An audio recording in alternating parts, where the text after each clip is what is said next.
Boundless Authenticity Podcast. Thanks for tuning in to Boundless Authenticity. A big thank you to all our new subscribers and followers. If you're not following the show yet, be sure to hit that follow button right now. Boundless Authenticity is available on Spreaker, Spotify, Apple, Rumble, and sometimes YouTube when they're not flagging my ass for being a bad boy. I recommend using the Spreaker app because it's free. There's no sign up needed. All you have to do is just hit play and enjoy. By subscribing, you'll get notified when new episodes drop and you'll help the show reach more listeners, which means we can bring on the guests that you want to hear from. New episodes drop 3 times a month, the 6th, 16th, and the 26th. So mark your calendars. Get ready for a fascinating conversation with my guest today, Sean Hemeon. Sean is not only a talented actor known for his roles on 911, Criminal Minds, and the CW's Husbands, but also an inspiring writer.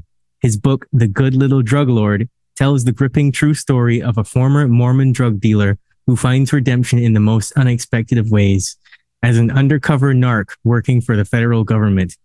In this powerful memoir, Sean takes us on a wild ride through encounters with the Russian mafia, an intense battle with his own demons, and raw confrontations. I can't even talk anymore. What is happening?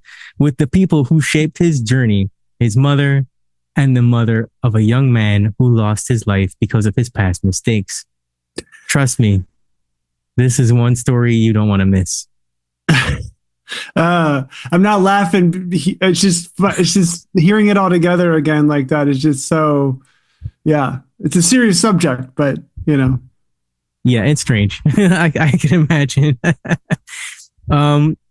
When you sent me the email, I was like, this is definitely something I want to talk about. Because if this is all rooted in real life stuff, as a therapist, I have heard some of the craziest and darkest stories about, for example, human trafficking. I know one client years ago, her neighbors just picked her up from Canada and just threw her on a plane and took her to Guyana and like were waterboarding her, and she got stuck in a human trafficking ring, and it was vile. And I was like, that was like, for me, that was the first time I realized that this kind of stuff really happens en masse, you know? So when you're telling me about drug trafficking for the Russian mafia or whatever, I'm like, what? You know, what's so funny about that? In the beginning, as I was being introduced to all of this, that's one of the things that was so appealing to me. I mean, take this all with a grain of salt, but like the being introduced to like the underbelly of the world, like things that were happening behind the scenes, was like, oh, this is how the world really works. Like, we're all living in this lie up here, but underneath here, like, this is, you know, the seedy underbelly. Like, that's what was so fascinating to me. Yeah, I can imagine it being something like straight out of Plato's allegory of the cave or whatever. The guy gets free and he sees how the world really is, and he comes back and he tries to warn people, but they don't listen, you know? So, well, and especially for my very black and white Christian Mormon mind, it was so naive. And so, you know, to me now, it's like, I don't have to go do that experience to understand how the world really works. But to my my innocent, pure mind, it was like, wow, the world is so different than what I thought. Yeah. So let's go to the beginning. How on earth did you end up being a Mormon drug dealer? Oh, Lord. Well, how much time do we have? No, I obviously, you know, with the amount of time we actually do have, I don't think I'll get through everything. So I'll try to summarize as best I can, like, how the hell does that happen? You did mention the book, and, you know, there'll be opportunities for people to read that or listen to part 2 of the podcast, whatever, you know, but how does that happen? I mean, you know, in the book, actually, I will say this. I do go forward in time to the rise and fall, like the actual, how does that happen? But I also go back in time because I'm asking myself, like, wait, how does that happen? You know, not the actual, you know, like the emotional, spiritual journey of like, wait, how the can I curse on this? How the fuck does that happen? So so when you read, you'll see me go forward in time and backward in time, because where would you like me to begin? Like, start when you were an embryo. I don't know. Like, well, buckle up. It's going to be a long ride. No. Okay. So,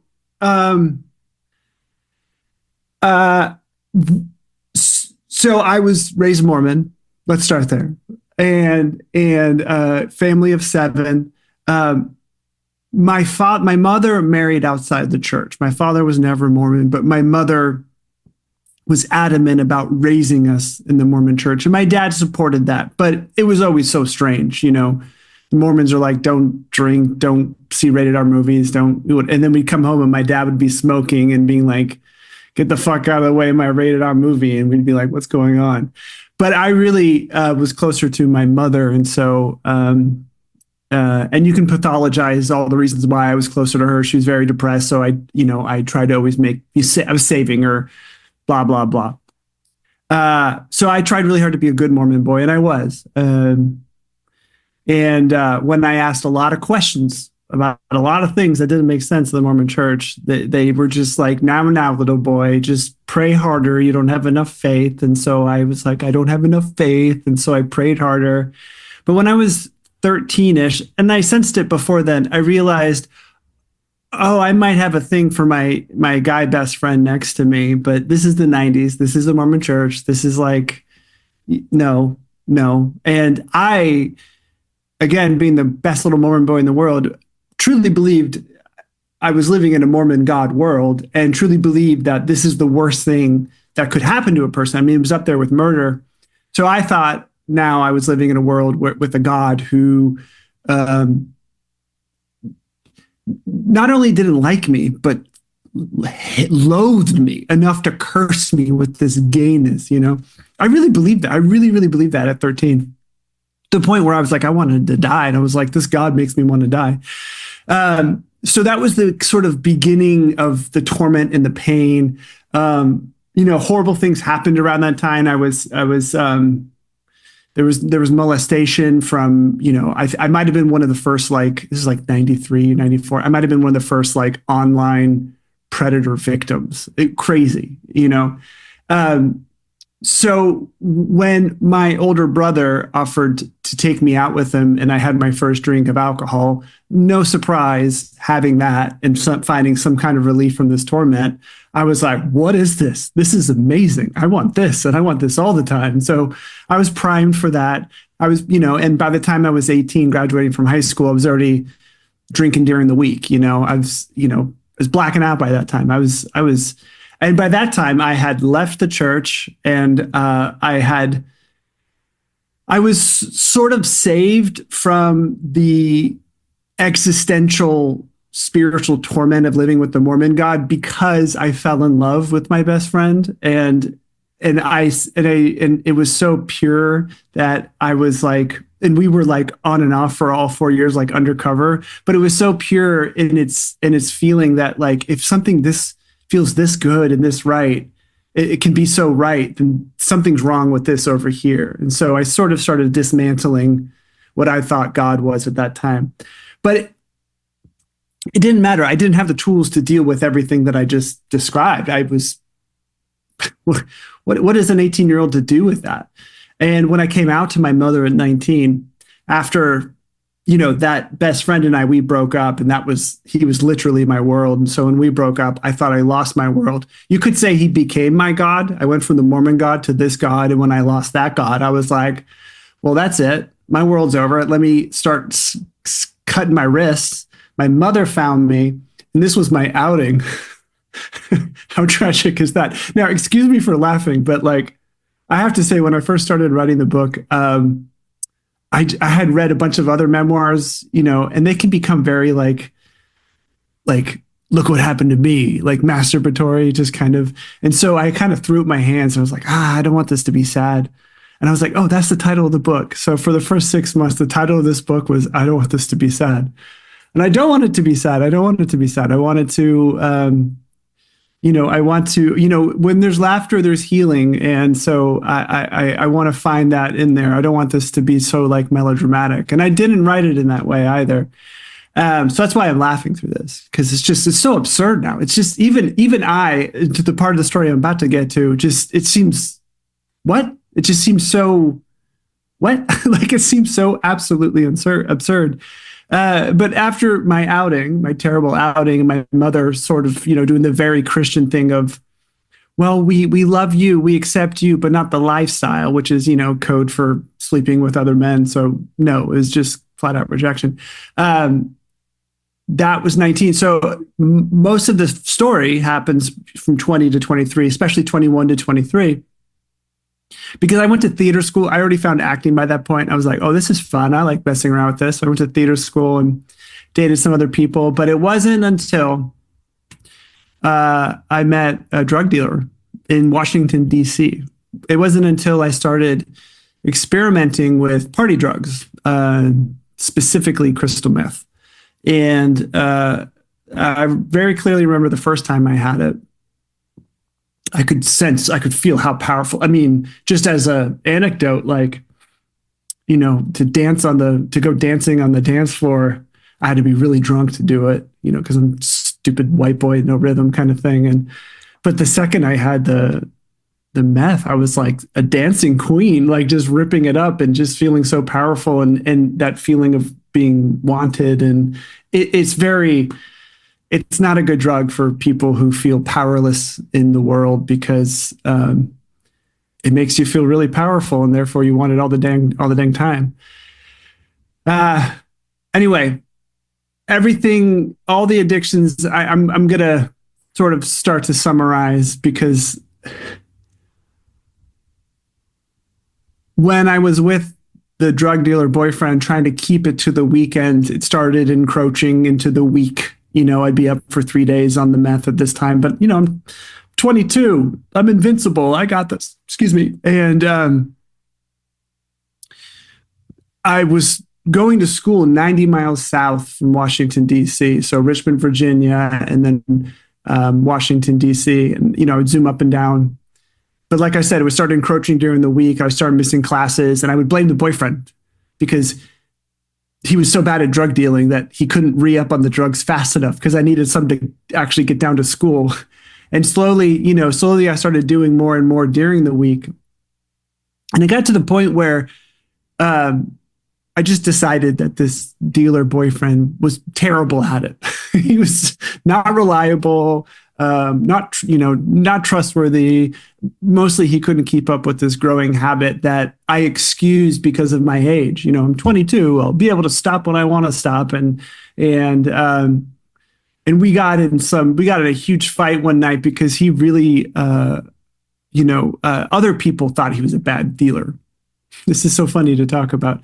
But let me tell you too, I did say this earlier. When I first met him at like an after hours party, and the way he came in, and the way that people just treated him like a celebrity, and like he was the second coming of the Messiah. Like it was like, who is this person? And then he swept me up. And, the very first night I met him, I saw the most amount of drugs I'd ever seen in my life. And I'm just like wide-eyed and like, yeah, there's this whole other world outside of this painful, tormented, depressed world that I just came from. This is so fascinating. This is so like, whoa.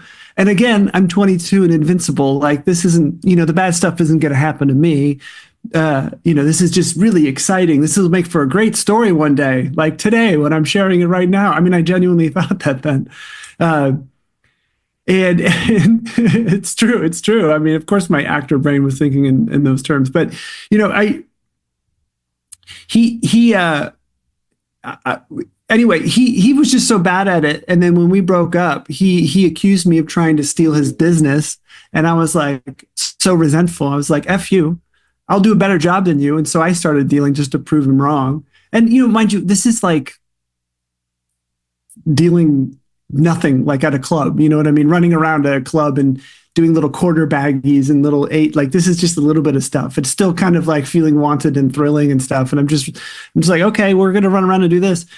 But the consequences started encroaching for example, to finish my theater final, I was rushing down to school and I fell asleep at the wheel and I drove my car in the back of a Mack truck. And that wasn't my fault. That was his fault because he didn't get enough drugs for me to stay awake. That kind of stuff was always happening. Anyway, so what ended up happening was I liked the dealing a little too much. And I could see that. I loved the meth made me feel powerful, but the dealing was like, I'm a celebrity. Like, I own everything. Like, it was like, I saw that. I could sense that. And I was like, I need to get out of this. I need to move on. Look, I'll prove him wrong. I'll show him that I can do better than him, steal all of his business, and then I'll make all this money and I'll get out. And that's what I did. But on the weekend that I was like leaving, at the time, this is not true today, but at the time, what I thought for the rest of the story was that I fell asleep in the alleyway in the car. I did not know my license was suspended from that said crashing under a Mack truck. And at the time, I thought he called the police on me. I wake up middle of the night, tap, tap, tap. It's the DC police. They asked for my license and I'm thinking nothing's wrong. So I opened the window like this much because I was like, go away. And I gave them my license and then they rip open the door, rip me out. I'm like freaking out. They're like, license is suspended. We have the right to search you. And so I'm arrested. And I was just trying to leave and get out of this. And suddenly I'm pulled in. So a few weeks later, after the arrest, I was pulled in front of these two federal investigators, which was weird because they looked like road managers for a rock band. I mean, like I'm talking like Fu Manchu, cargo shorts, band T-shirts. Like the one guy looked like Will Ferrell. It was like, what? These are federal agents. They're like undercover federal agents, and I was just like, what is happening? So they sent me a plea deal, but then they revoked it and then made it a mandatory debrief. I guess, I don't know if they thought I could give them information, but when we did the interrogation, I played dumb. I didn't give away a lot of information, but they thought I was enough immersed in that world where they said without saying it, you need to keep doing what you're doing, AKA dealing, and you need to get us something if you want this to go away. And I essentially said in so many words back to them, I was a nobody. If I need to get you guys that kind of information, I need to like deal more. And they're like, good luck. So I signed the paper for the informant. In my mind, I'm like, I've seen the movies. I'm not a rat. I'm not an informant. What do you, but I was battling that the whole time. My family knew everything. So when I came home to my, there's 7 kids, so my 6 other siblings, they're like, what's wrong, man? Why don't you just go rat on somebody? I'm like, dude, didn't you see the movies? But they were threatening me with 10 plus years. And this is DC, so it's federal because it was possession with intent to distribute. They caught me with a lot.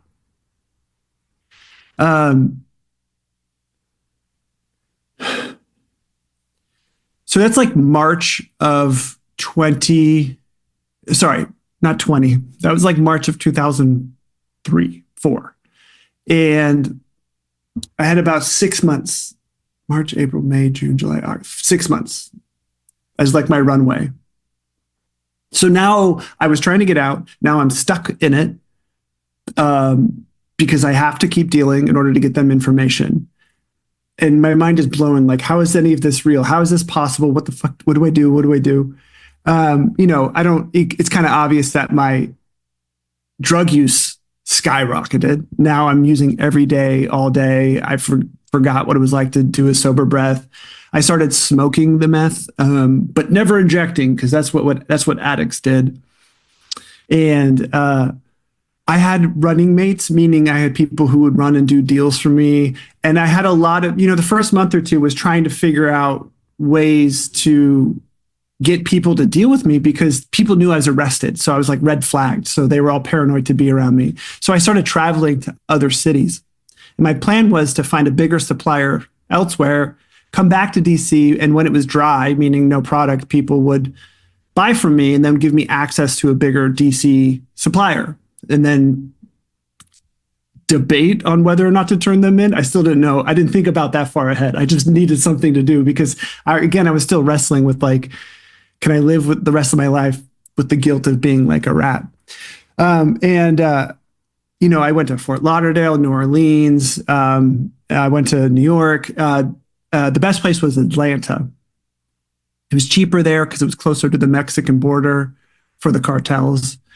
And I struck up this relationship with this one supplier. He reminded me of myself. He came from a very religious background. He was just a sweet guy. He was like a pastor's kid. And it's like, what are you doing in this world? And he was like a massive supplier in Atlanta, like one step away from the cartels. Like the person he got it from, who got it from the cartels. And he would tell me this, but he would never bring me along because it was too dangerous. But I tried to buddy up with him. So I was like, am I going to rat on him? Or wait, maybe I can find out who that person is and rat on them. And then, but then I got way too paranoid because I was like, at that point, we were like learning of cartels chopping off people's heads. And so I'm just like, what the fuck do I do? And he, for a good stretch there, I started trafficking through the airports to get the product back up there. And I put it on my body. And like I had this special underwear that I would do. Still the most terrifying thing I think I've ever done to this day. It didn't matter the amount of drugs I did. It was still, I mean, fortunately for me at that time, I think I still do. Like I look like some dumbass white frat college kid. So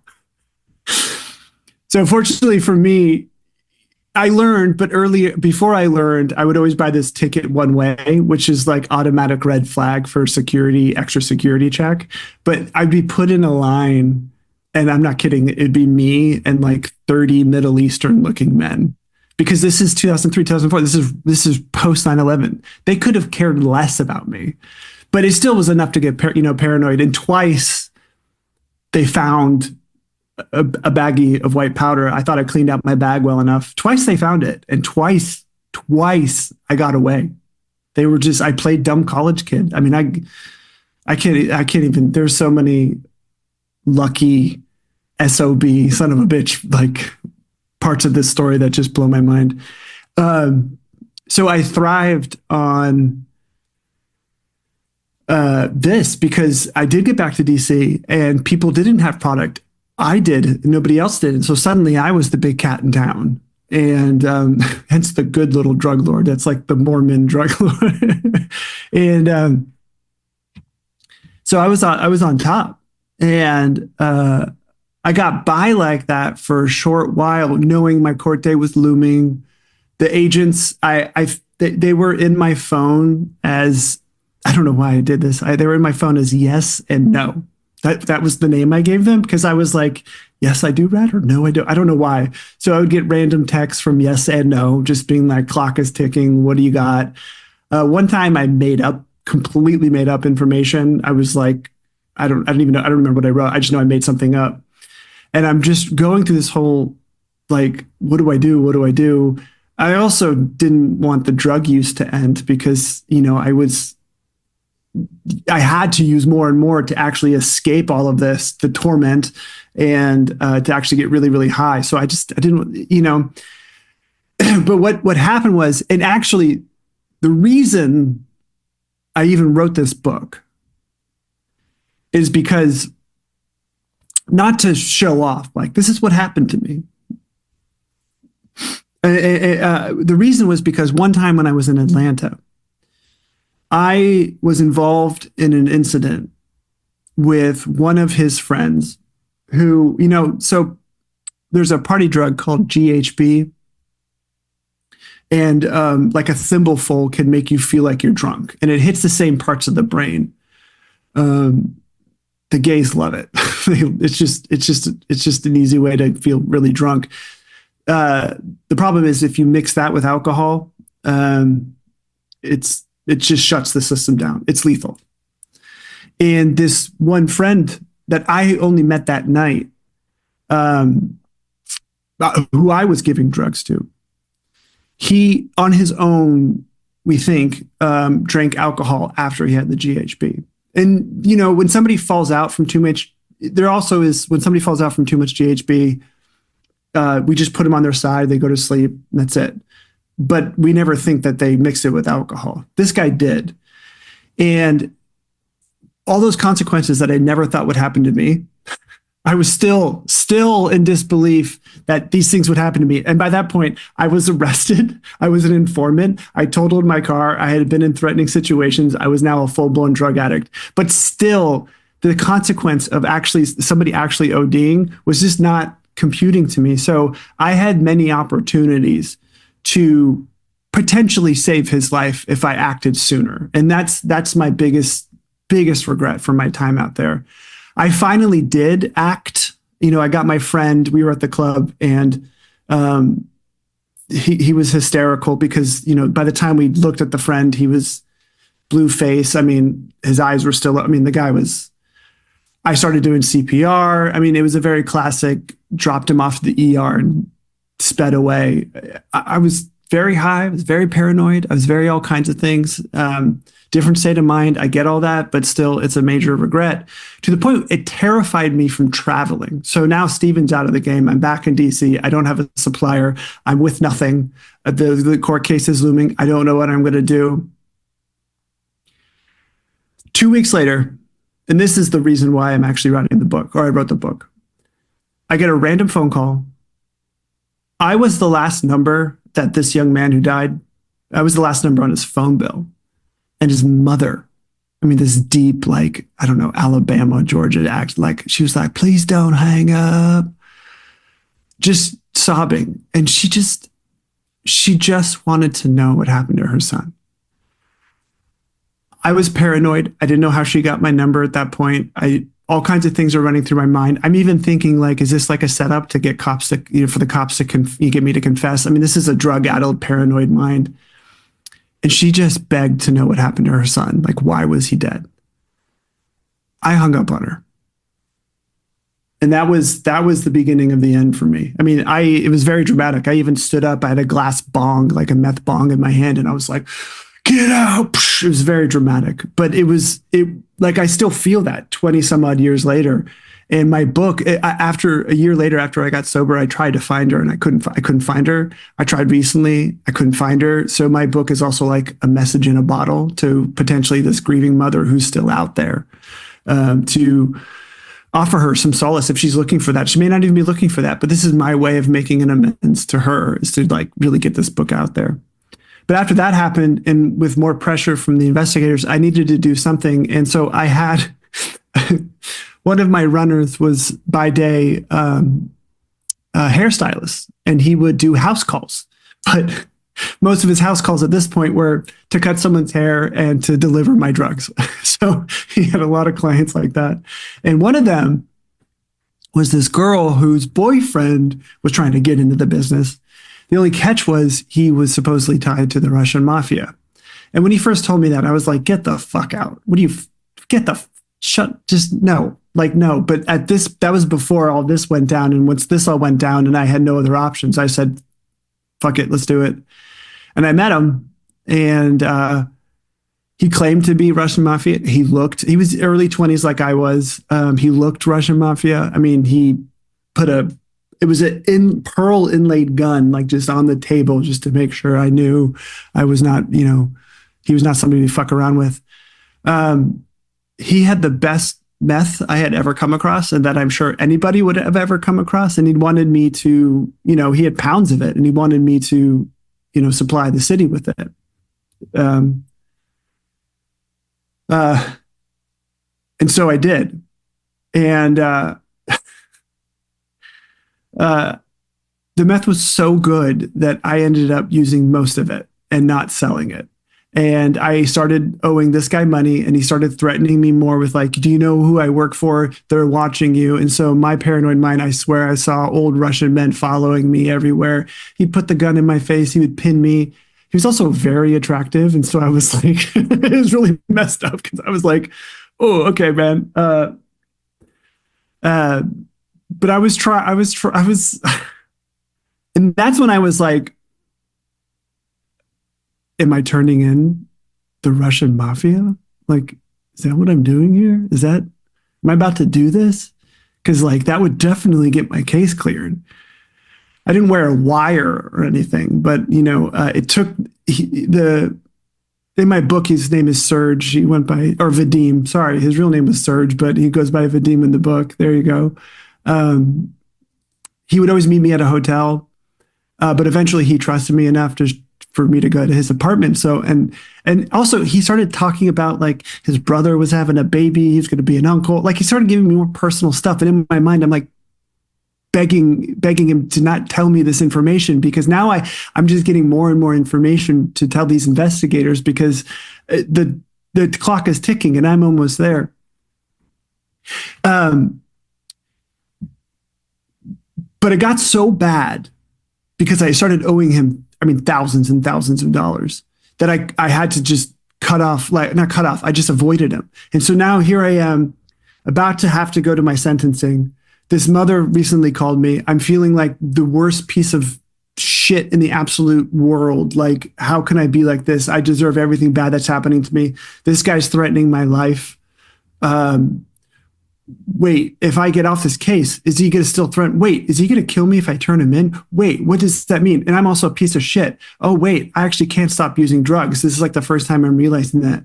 And then my only solution was like, I fucking deserve to go to prison. I deserve it. I can't stop. Like, I was like going to go run away and hide. So when I showed up to my sentencing, I was like proud that I wasn't a rat, but I was also like looking for the safety, even though prison scared the living shit out of me. And the investigators were constantly like, dude, you don't know what it's like in there. We do. You won't survive. Like, they were constantly making it like the most terrifying thing in the world. But out here was terrifying. And my parents and my family, what were they going to do? What were they going to do? This was like all a situation.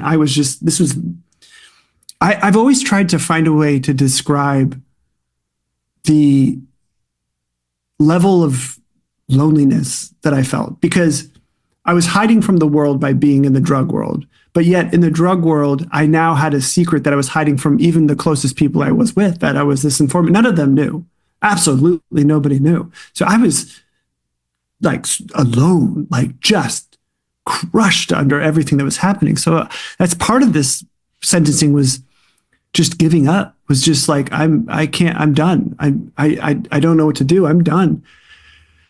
But when I showed up for the sentencing, I had a court-appointed lawyer, this guy named Dennis Braddock, heart of gold. The classic, like, he'd give me his last sandwich kind of guy. In fact, way back when I was first arrested and he was first appointed to me, and the night after my arrest, and he's walking me out of the courthouse, he gave me $20. He was like, I'm sure you need this, kid. Like, that kind of guy. He's with me and we're standing up before the judge, and this young prosecutor stands up. And the judge, you can see like in his eyes, like he's ready to sentence me to everything, like 10 plus years, you're fucked, kid. But the young prosecutor was just like, Your Honor, we're asking for this case to be dismissed. And Dennis is like, don't say anything. I'm like, I don't know what the fuck's happening. And the judge is even confused. He's like, I'm sorry, what? Are you sure? And he repeats it. And the judge was like, case dismissed. And, Mr. Braddock grabs me, pulls me to a side room, sits me down. He's like, what did you do? I'm like, in the tweaker world, people say they know somebody who did something. One of the main dealers, until he was busted 3 times, was a retired federal judge. There was this guy who lived, near the Capitol, and he was a retired federal judge. And like his house was a known, you went there and like whatever you imagine a drug den to be, that's what this was. And this guy, so people, one of the people I dealt with was, I'm not going to say who, but there was a campaign finance manager, for one of the Senate campaigns. Another was a retired pop star. So like people do stuff, but I didn't think anybody was actually going to do anything. And I don't think anybody actually did. But I said that to Mr. Braddock, and he was just like, I've done hundreds, if not thousands of these, and I've never seen this before. And I'm exactly like how I am now. I'm just like, he's like,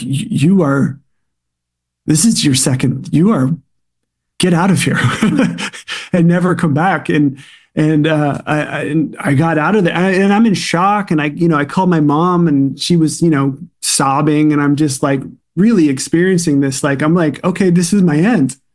Okay, this is my out. And then I walk a few more steps and I start craving meth.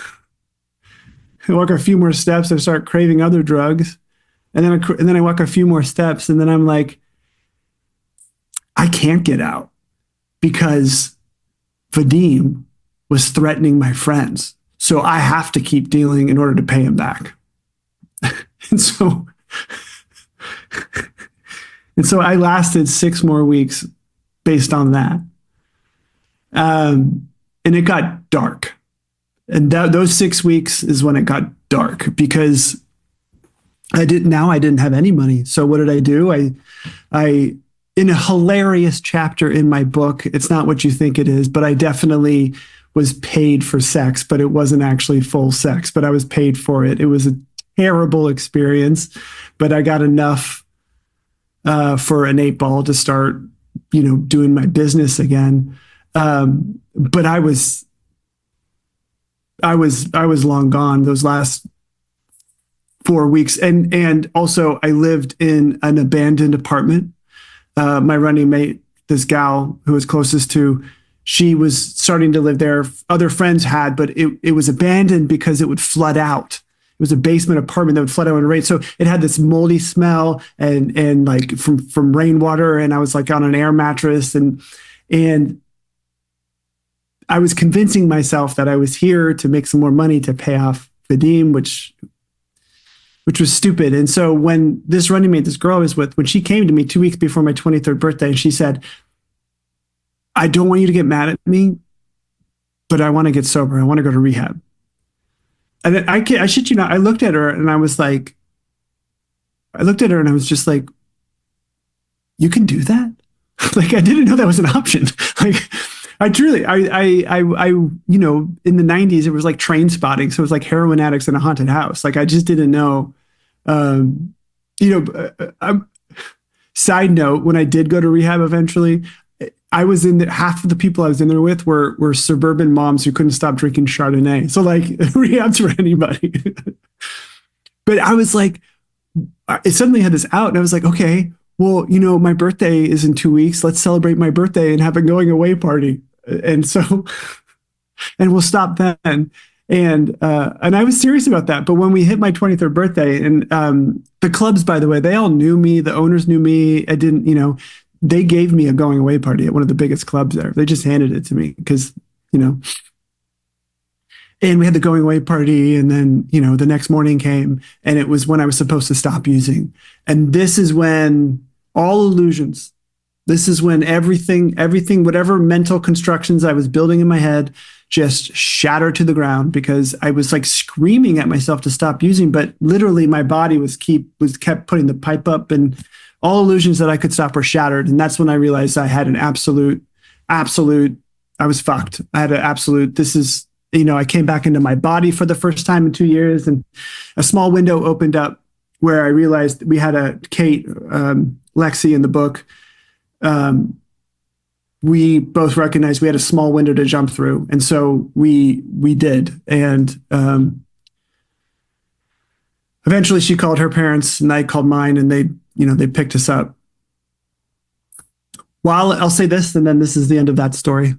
I got through it actually faster than I ever have, by the way. You're helping me be more efficient with it. This honesty of suddenly saying I have this, talk about authenticity. I can't stop using, I need help.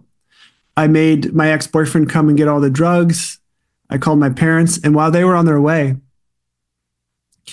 I didn't know what to do. Vadim was still calling me, and I didn't know what to do. And he shows up. And I didn't know what to do, but I was doing this honesty thing. So I didn't know what to say. So I said, hey, man, I'm getting sober. Can I pay you back in installment plans? Can I have a payment plan? I didn't know what else to say. I was just like, I'm going to rehab. And I shit you not, my editor made me change the wording of this because it sounded too like unrealistic, but I swear to you, he took a beat after I said I'm going to rehab. He took a beat and then looking wistfully, he's like, you can do that? Like he said the same thing I did. I was like, what is up with this world? And so, and I'm like, yeah, man. Yeah, you can totally do that. And then there was another beat and he's like looking wistfully off and he turns back and he's like, I've always wanted to sell real estate in Baltimore. Yeah, man, you can do that. Yeah, you should do that, man. And then there's another beat, and then he was like, you know what? Forget about the money. Good luck. And my mouth just dropped. And it confirmed, what I was doing was the right thing. And then I got in the car of my parents' like white SUV or minivan, Odyssey minivan, just put my head between my legs and we were off. And that was the beginning of my recovery journey. It sounds so unbelievable, but it's all in the book. It's how it happened. That is insane. What made me laugh was like, it reminded me of Blow with Johnny Depp, except yeah. a whole lot weirder and a whole lot more luck. Yeah. Especially when you were talking about the hairdresser, I was like, Jesus Christ Almighty. Oh, I didn't even talk about. So when this is so funny. This is just to add to the weirdness and the absurdity of everything.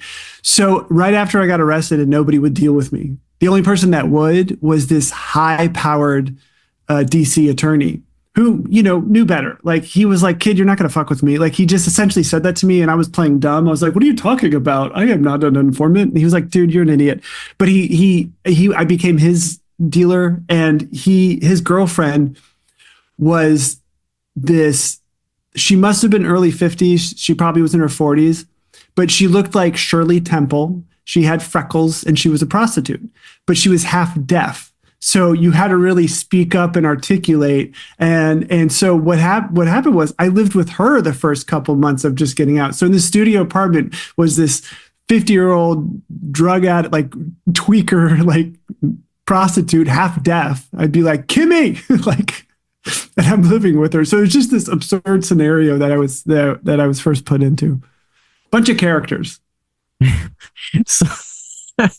So when are you going to work on the screenplay is my next question, logically. Yeah, no, that's for sure happening at the same time because you are definitely not. I mean, people want to see this. I mean, you'll see it in your mind. Obviously, you'll have your own. Everybody has their own idea. But I am working on the screenplay myself. But I would love it. I'd love to hand it off to a director with his own vision because I want to see how somebody else does my story. But I'm working on the screenplay. So you have like the architecture of everything, but I want to hand it off so somebody else can, like, how would somebody else approach this? I'm obviously too close to the material. Right. Man, do you really think all of this just happened for a higher purpose, even though it was hell? What a great question.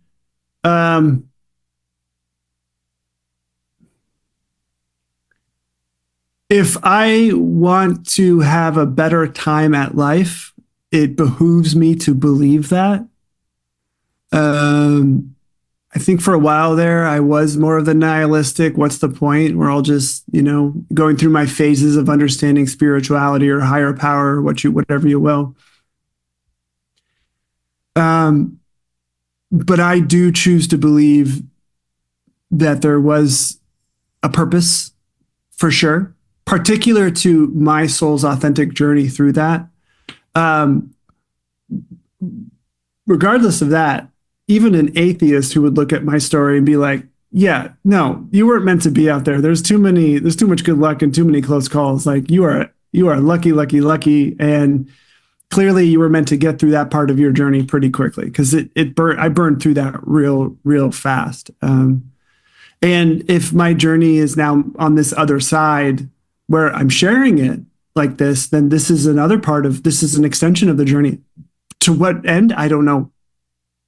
I told you my own personal, which is an amends, which is, trying to make up for the awful choices I made, regardless of the state of mind that I was in.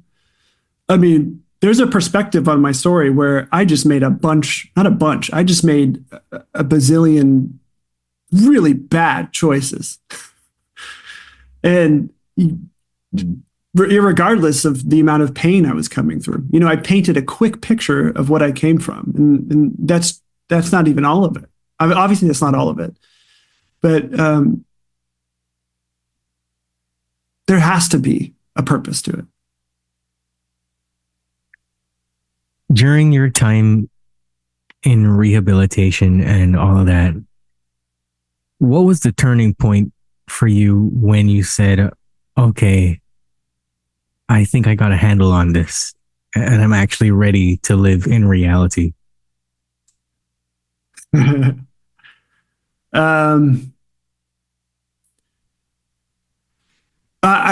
There's two moments I would say.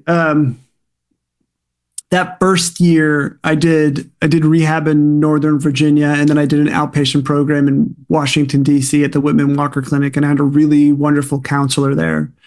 And that first year I was kind of like, I was cocooned. I was in this bubble. I was just like, I was still dreaming of, being this big working actor. They were fairy tales at that point. I never actually thought I'd be where I am today, but they drove me. And, but I was still it wasn't like I ruined my life and now I'm building back up. I never had a life, period. It just didn't feel like that. So the rules, the tools for living my specific life, I was building from the ground up, period. And so, it wasn't until that counselor who saw, he believed in me, he saw something in me, and he really pushed me. He's like, listen, you can't just sit here. You got to go. You got to go out there. You got to live your life. You say you want to do the acting. You need to go. Like he basically shoved me into reality. And I'm grateful he did, because Los Angeles has some of the best recovery in the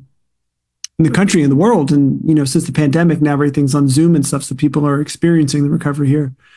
It was that. And then I had another incident where while, my first year in LA, I was at a meeting and I was deeply moved because there was this very big bear of a man who was the lead share at a 12-step meeting. And he was sobbing in gratitude because he was so grateful that he was sober, that he could adopt his sister's children.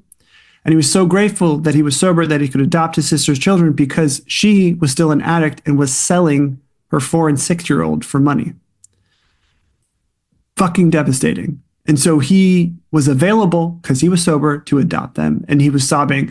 And that was the moment of, I guess, one was shoving me into reality. This was understanding my place in reality. Like, oh, there is a higher purpose for me getting sober. This is not about me anymore. That man just changed my life just by him expressing that, because I was like, oh, there's other reasons for me being sober other than me just getting sober.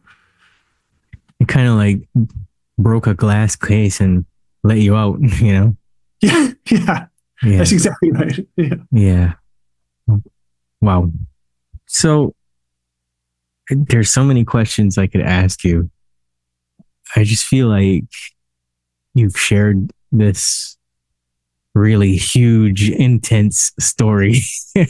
Were you riveted and captivated? And yeah, I was like, wow, I can't wait till he sends me the book.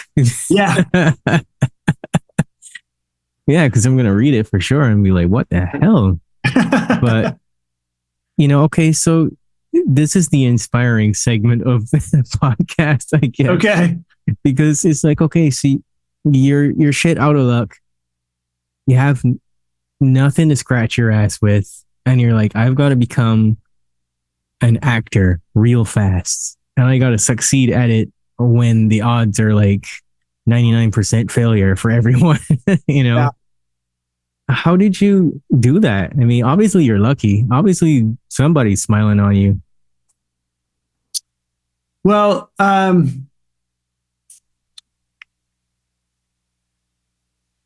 the first 5 years that I landed in LA, it was 2 meetings a day. It was just about putting one foot in front of the other. Like I said, not just rebuilding, but building. Like, who am I? What am I doing? Doing all the therapeutic work, like all that kind of, like, it was just like, what is happening? Yes, I was taking acting classes. Um, I I do believe in acting, in booking acting work, especially. There is a large, you call it luck, but I also believe that, like, my previous story that I shared had a purpose. So then my acting story, if you will, is also going to have a purpose. And so there's reasons unbeknown to me why, 10 years ago, I was just booking work like right after the other. And I was like, this is easy. Look, anybody can be an actor. And all I had to do was show up to the audition and do the deliver. And then there you go. It's on me to think, oh, I'm special because I'm booking work. No, no, you're just right for the part. And that's what happens. And, but then years where there's a shift in the industry and I'm not booking work. I'm not on top of the world. I'm not feeling wanted. I'm dealing with all those feelings I had previously that I would normally turn to meth, but now I get to process them in this way and stuff, all the way to, like, more recently, it's all turning around again. It's like, oh, here's all this acting work. Let's just keep going and stuff like that. The thing that I would say, how it turned around, the thing that I would say, if it helps anybody else,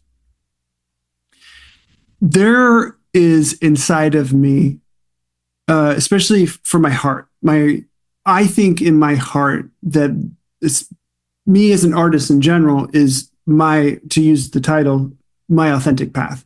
And the reason I feel that is because it's very clear when my heart is singing about something, when my heart is into something, when my heart feels the most joy about something. That is a signpost. That is I need to move in this direction.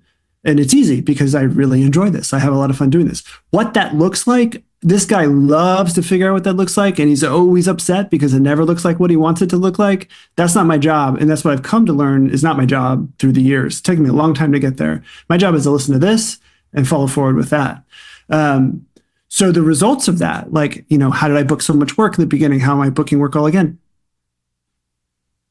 You could say it's because I listened to this and I just kept moving forward. Yes. Did I do anything special to book all that other stuff? No. So that the luck part is more like what's right for me at that time based upon higher, whatever. I mean, if somebody wants to go deeply spiritual with it, it's like whatever is God's will or God's path. I'm not rolling my eyes at that. I'm just saying, like, whatever language somebody wants to put in that. I mean, but then that, brings in the argument of how much control do you think we actually really have? And what does that look like? I get what you mean. People are always like, oh, it's the universe or it's God put me on this path or whatever. But as a person, I consider myself to have a very deep spiritual side, but I also am very realistic. And I think it's all about just hard work. It's all about your mindset. Are you going to keep trying until something happens? Are you going to get out there and make it happen for yourself? Because nobody's really going to put stuff on your plate, Yeah, correct. I mean, even I always use the measure of, I always do use the measure of what's happening in my heart. And what I mean by that is, like, every year, I don't need to tell you or anybody listening that there's a ton of rejection in my industry. A lot of people, if they're lucky in their life that are not in Hollywood, go on 5, maybe 10 at the most job interviews in their entire life. There's been months where I do 10 in 2 months, 10 in a month. Those are job interviews. Like, I have to put everything into that to show up, to try to get hired. And then they don't even, and it's worse, they don't even tell me I don't get it. They just ghost you, So it's like, whatever you can do to, like, move through that. Yeah. You know what I mean? I know exactly what you mean, especially when you said they just ghost you. I came from a background. I wasn't music. I wasn't an informant, but I had a background where heavy drug use was involved, and it shaped my life for a long time until I was maybe about 25. And I ended up in a lot of rooms through sheer hard work with a lot of my heroes. And I met my heroes and I realized that they weren't the people I thought they were. And I realized how much politics and, auditioning for certain bands and stuff. And Oh, so you know like, everything. it wasn't Exactly. even like, it wasn't even like, okay, so like you've probably experienced this. You can be the most technically proficient and qualified guy for the job, but they pick somebody else because they just look the part or they've got connections or something like that. So there's a lot of really talented people out there who end up not being seen or heard because of politics or favoritism and things like that. Or, even in strange cases, maybe you're just not like into witchcraft or something, or it's something spooky. There's a lot of shady stuff that I've seen. I've seen a full spectrum of things, and people think that you're like, I want to be conspiracy theorist or you're making it up or something. But there's a whole big wide world out there with so many different options, and you have no idea what you're going to run into. And I learned that. And I also realized that the music industry can be a very dark place.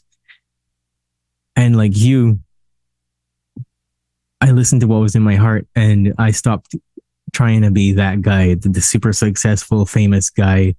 I'd seen enough. I'd ate enough dinners with enough A&Rs and had way too many overtly sexual propositions and just been asked to do too many things that wasn't me, that I just wasn't prepared to do. And then I just started to follow my heart elsewhere. And I realized that I still have a purpose for it.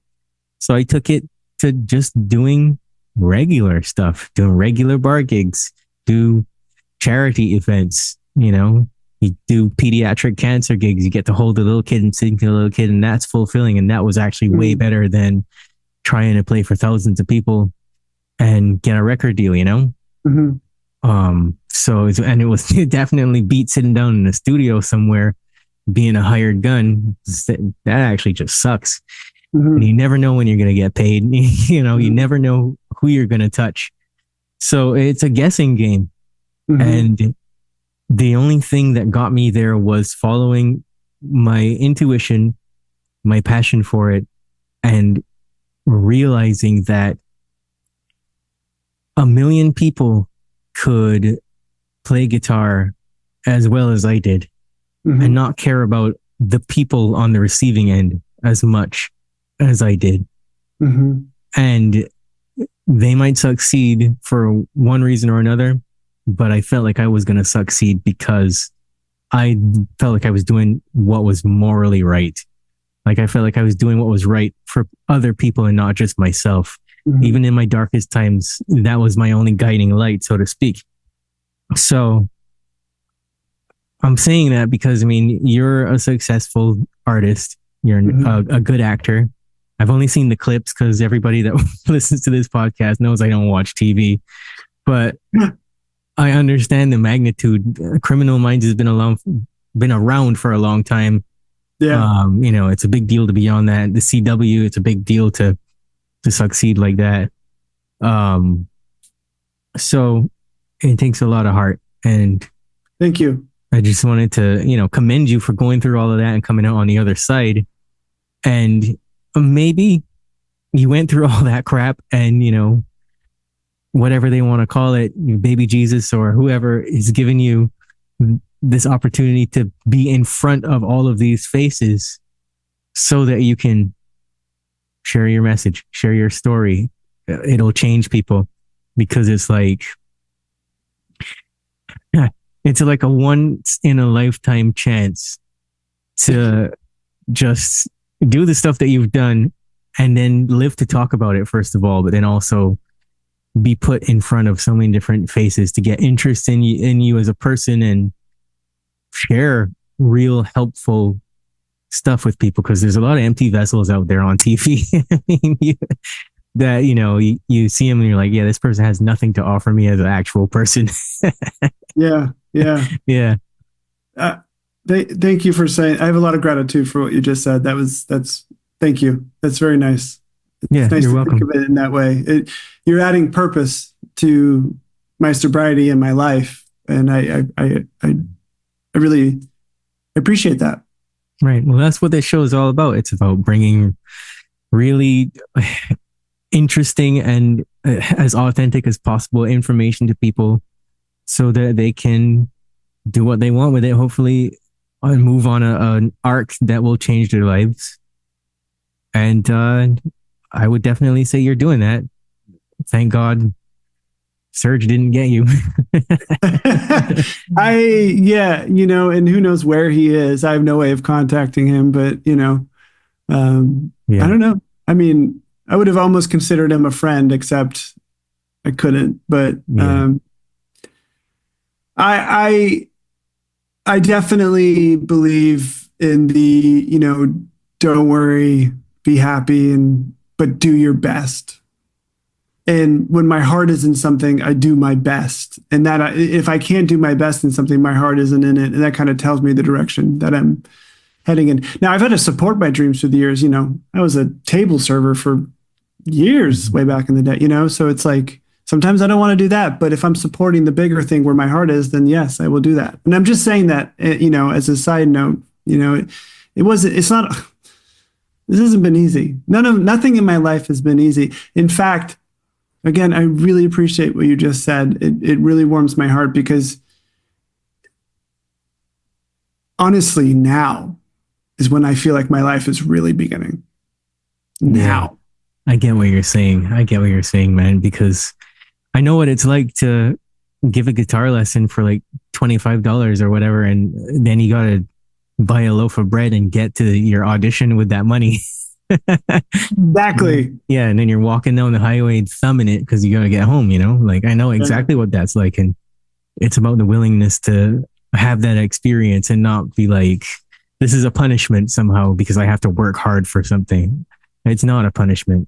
No, if your heart is still in it, then that is the sign to keep going. Yeah, absolutely. Yeah. And I mean, in my case, I came out on the other side of addiction much easier than the average person. Sounds like it. And I was just like, fuck this. This is stupid. Why am I being this stupid? And I was at a show and I was getting really into psychology and wanting to go back to school to study it because I did it in university and stuff. But long story short, my psychology professor was a pedophile and he was sleeping with one of the young girls in the class or something. He got kicked out and they never hired a replacement teacher. So we all just kind of ran around like crazy people for the rest of the semester. Wow. And just trying to wing our exams and whatnot. And I was like, yeah, I'm out. I'm going to do the music thing. This is crazy. So, wow. Something came back around for me and I was like, I'm going to take this opportunity because this feels now like the right direction to go in. And maybe I can touch some people. And, here we are touching people, not inappropriately, but. Not inappropriately. So I guess I don't know when I'll get to talk to you again. So I have to ask you, what was it like just getting on a popular role like 911 and stuff like that? What was it like when that really hit home for you? I mean, I don't know how many of my generation, you're close enough to my age. I mean, we all know who Angela Bassett is. I mean, absolutely. I mean, this younger generations obviously know her from, Wakanda Forever, but it's Angela Bassett. I mean, fucking in the 90s, it was like Angela Bassett. So that particular experience was, that was a trip because it was originally supposed to be one episode, but they liked what was happening so much that they turned it into that 3 episodes, and then they turned it into this whole arc and this whole villain arc. And when I first got the role, realizing that all my scenes were opposite her, I was split in 2. One half scared the shit out of me. I was about to say, she looks like a pretty intense person. Scared the shit out. I was just like, and this is like, I mean, there's so much money. This is, primetime network shows. There's a ton of money. I mean, just as an example, there was one scene where it was like 10 fire engines. They had to make a mock highway scene. So it was like 10 fire engines, 10 ambulances, 100 extras, 200 crew. I mean, it was like an epic movie set. And here here's me pulling up and the camera's following me, navigating through all of that. And I'm not a series regular, so I'm not used to like this high pressure of this whole thing. And I'm just thinking the whole time, be menacing, don't fuck up. But like, I mean, just like that. Anyway, so half of me was like scared shitless and out of my mind. The other half of me was like holding on to like, oh my God, I get to go toe to toe with Angela Bassett. This is the dream. This is what it's about. Let's get in there. Let's play. And, and when I met her, she was just as delightful as I hoped she would be. And it was all about the work. And it was like, let's get in there. Let's do the work. I mean, she's the lead of the show. So like she was on to the next thing. She had so much to work on. But I would say my goal walking into it, knowing that I was going to just have to be more focused and more, more centered than probably I'd ever been in any acting role, just to, do my job.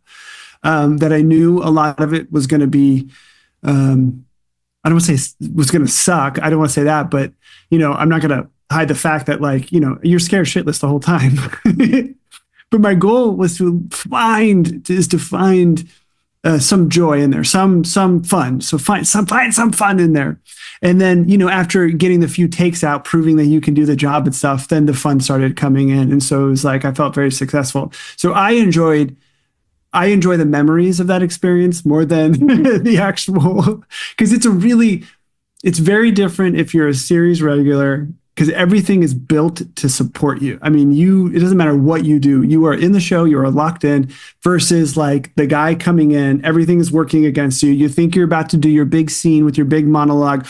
Oops, nope, we're not filming that. Actually, no, we just cut that. We added this. Can you memorize this in an hour? Like everything's against you. So it's just like you're bracing for impact, and just it is like acting school, just trying to show up for it. So I wanted to give you like, oh my God, it's like dream come true, which it is. And I'm grateful. But in reality, when I book, they could bring me back because my character didn't die. It will be a very different experience because I was pushing up on the edge of my capabilities, which is always uncomfortable, creates anxiety, but it's good anxiety. There is good anxiety. So that now I was very present. I owned the whole experience. I feel like I owned it, meaning like I was kind and patient and loving to myself through the whole thing. Then now when they call me back, it'll be a very different experience on set. Like I feel more, this is how you build confidence. And for me, this is how I build confidence. It was like, I was very present for that last experience. I proved to myself I could do it, and I could do it with a little bit of joy. This time I'm going to have a little bit more joy and a little bit more fun. Let's go. And then build that confidence and build it. And then suddenly you're Hugh Jackman who, can do anything. That's why they seem so calm and comfortable as celebrities, or, everybody we admire and stuff, just because they just built the experiences. And some of them have just built more steps than I have at this point. Mm-hmm. So, but I'm always pushing my threshold. So I'm always like feeling that creative anxiety. Did that answer your question? I mean, yeah, it did. Okay. What's interesting is I haven't seen The Husbands show. Oh, you can find that on YouTube now. That was such a good show, and it was breaking records online, and it was a newlywed sitcom, but with two guys. And this was still early 2010. So there wasn't gay leads on shows yet. I mean, there was like the new normal, but it wasn't like the L Word or something, like we're specifically like for a gay niche. We were trying to do like mainstream gay, like Will and Grace, like another version of like a Will and Grace. And it was a hit, and CW made it their flagship show for their new online thing. And then they were about to move it and make it their flagship show for their actual network. But such as Hollywood, I'm not a producer on the show, so I don't know the truth of what happened, but it just disappeared one day. I don't know who got in a fight with who. I don't know what happened. And that's part of the upsets. Like, I mean, they were like, get ready, Sean. You're about to be a big TV comedy star. Get ready. And then gone. And I mean, I quit acting for a year. I was like, fuck this. I was so depressed. But anyway, you can watch it on YouTube. The stuff we made online. It's still very entertaining. Mm-hmm. Mm-hmm. Okay, yeah. I'm just curious about that because, there's so many CW shows that have come and gone. I mean, they're not very good. I'm so sorry. I have friends that did a bunch of those shows, but they're not meant to be. They're not HBO Max. They're not that. I will say ours was, the the director, was a producer on Will and Grace and Friends, and the writer Jane Espenson, she started on Buffy. You probably know her. She did a couple episodes of Game of Thrones. What's that other sci-fi? She has a lot of sci-fi things. Battlestar Galactica, and then some comedy sitcoms in there. And so we had an A team. It was good stuff. Okay, that's interesting. Very interesting. They seem to do better with their superhero stuff for one reason or another, but that's Greg Berlanti. Yeah. They realized, this is working. Whatever Greg's doing over here, so let's just corner that, and that's what they did for a long. Superheroes and vampires. That was their corner. Yeah, pretty much. Yeah. All right. So, what are your plans moving forward? What are you going to do with your career? Are you going to write more books? Tell me about that real quick. Sure. Well, the plan right now is to get that darn publication date so that I can give that to you and be like, here's the date it's coming out, and here's your copy of the book. Also working on the screenplay of that as well. So that's there. That is moving forward.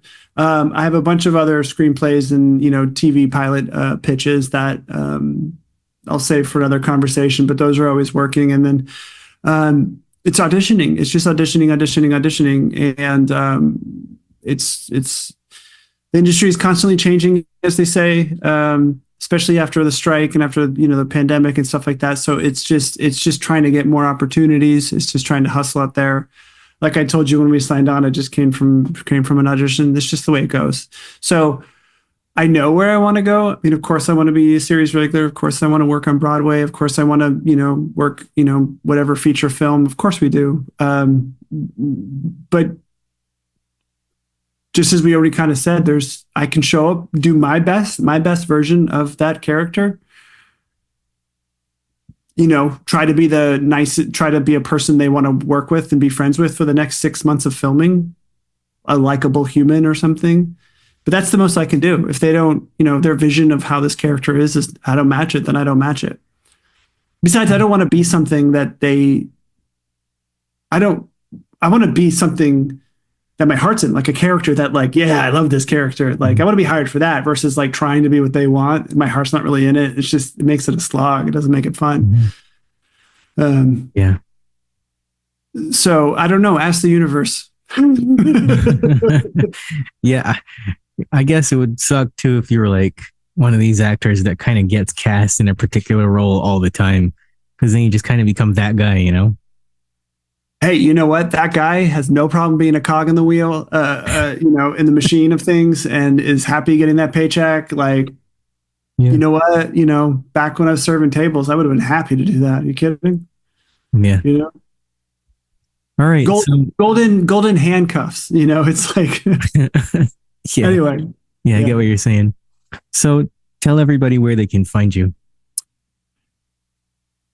Most everything I announce or drop or talk about is on my Instagram at Sean Hemeon and or my website, seanhemeon.com. I post them both there. You'll see a lot of my art these days. I've been a painter for over 10 years. That's also what I've been doing with my time. It's abstract expressionist work. I love it so much. It's just my other thing that I've done for myself for so long, but now in the last 5 years, I've been really putting out shows, and you'll see, it's all there. Gotcha. All right. Well, Sean, thanks for being on the Boundless Authenticity podcast. Thank you so much for having me. This was such a pleasure. You're welcome.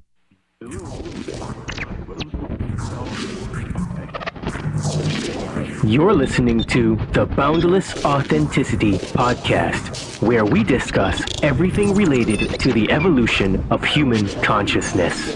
At the very least, people need to understand that the United States builds bunkers, which are basically cities underground, every 3 months. Basically, when you dream, you tap into your subconscious. It is your nocturnal intuition, your creativity and imagination unchained from conscious reason, ego and logic. They're biologically alive, but they have no soul. They have AI consciousness. They can alter your consciousness of the brain to get the brain. We live in a multidimensional reality. Whether it comes through esoteric information in the spiritual realms, or the UFO people, experiencers, or mainstream through quantum physics and through mainstream science now realizing that parallel dimensions probably exist. We're all spiritual beings. We're all having these human experiences. We've heard that phrase over and over and over. But what does that really mean? You know, all the big questions of life, we have these answers inside of our souls. We're ultimately studying the nature of what it is to be human, good and evil, our psychology, how we think, and our health. That's why I love Bruce Lee's great quote, all knowledge is ultimately self-knowledge.